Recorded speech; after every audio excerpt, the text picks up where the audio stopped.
Hello সবাইকে। দুর্গাপুজো তো চলে এলো। সো গাড়ি নিয়ে ঘুরতে গেলে তো গাড়িটাকে ঠিক করা দরকার। তো সেই জন্য গাড়িটার ব্যাটারি চেঞ্জ করতে এলাম। যা হয়ে আছে গাড়িটা, কাকুটাকে বললাম আগে চেক করে দেখো গাড়িটা কী হয়েছে। হচ্ছে ডিস্টিল ওয়াটার।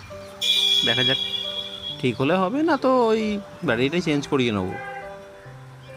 তার মধ্যে গাড়িটা থেকে যা গাড়িটার মধ্যে পোকা মাকড় হেনা তেনা হয়েছে। তো দেখা যাক কাকু কি বলে, আগে ব্যাটারি এগুলো খোলে কি হয়েছে না হয়েছে দেখা যাক। আর এখানে একটা না টিকটিকি ঢুকেছিল, তখন দেখছিলাম গরম গাড়ির মধ্যে কী করে থাকে কে জানে। তো যাই হোক, কেমন আছো সবাই? আর ভিডিওটা ভালো লাগলে না ভিডিওগুলোকে লাইক করো, কমেন্ট করো, সাবস্ক্রাইব করলেও হবে। তো যাই হোক, এই হচ্ছে গাড়ি, এই হচ্ছে গাড়ির ভেতরে। গাড়িটা হচ্ছে স্টিম গাড়ি, অনেক পুরনো এটা মারুতির, অ্যান্ড ভীষণ কমফোর্টেবল। যারা চড়েছে বা তারা জানবে অ্যাকচুয়ালি, মানে এর থেকে ভালো কমফোর্টেবল গাড়ি খুবই কম হয় তখনকার সময় গাড়িগুলোর কথা। তো যাই হোক, কাকু চেক করছে, চেক করে দেখছে। এটা হচ্ছে লেভেল অ্যাকচুয়ালি, গাড়ি কোনটায় প্রবলেম, মানে ব্যাটারিতে স্টার্টিং প্রবলেম আছে না কীরকম ধরনের প্রবলেম আছে, এটাতে সহজে বোঝা যায়। কাকুর সাথে ওটা নিয়েই কথা হচ্ছিল।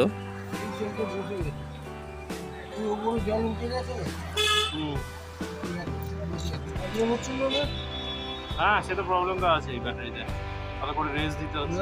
স্টার্টিং প্রবলেম হচ্ছে।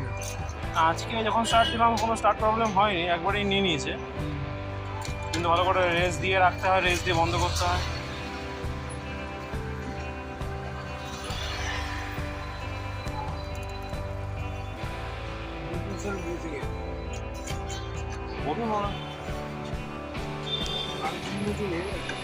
হ্যাঁ,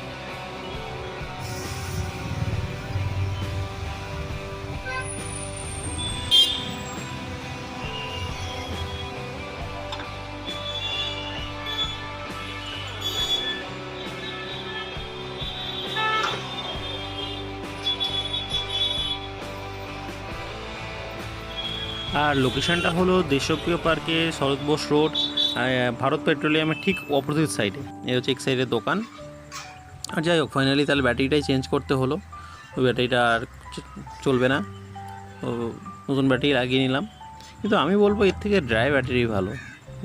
এক্সাইড ব্যাটারি খারাপ না, মানে অ্যাকচুয়ালি অনেক পুরনো কোম্পানি এটা। এখন যেটা অ্যামরন বেরিয়েছে ওটা আমি বলবো ওটা বেশি ভালো এর থেকে। দুটোই তো ইউজ করে দেখেছি। এই যে আরপিএম মিটারটা দিয়েই চেক করে দেখবে কাকু যে কী অ্যাকচুয়ালি এই ব্যাটারিটা এখন ঠিক কীরকম আছে। কিন্তু এসিতে গাড়িটায় না এখনও অনেক কাজ করাতে হবে। তো আপাতত এটা কাজ চালানোর মতো ব্যবস্থা, কিন্তু এই কাকু এটা বলে দিল যে গাড়ি যখন কোথাও দাঁড়িয়ে থাকবে বা কিছু, তখন এসিটা চালিও না, মানে দাঁড়ানো গাড়িতে, তো যাতে গাড়িতে আর কোনো প্রবলেম না আসে আপাতত। আর হ্যাঁ, ভিডিওটা অবশ্যই সাবস্ক্রাইব করো, এটা তোমাদের জন্য ফ্রি, বাট আমাকে অনেকটা হেল্প করবে আরও ভিডিও বানানোর জন্য। সো যাই হোক, সাবস্ক্রাইব করো ভিডিওটা, মানে চ্যানেলটাকে সাবস্ক্রাইব করো আর ভিডিওটাকে লাইক করে দিও। চলো আবার পরে একটা কোনো ভিডিওতে দেখা হচ্ছে।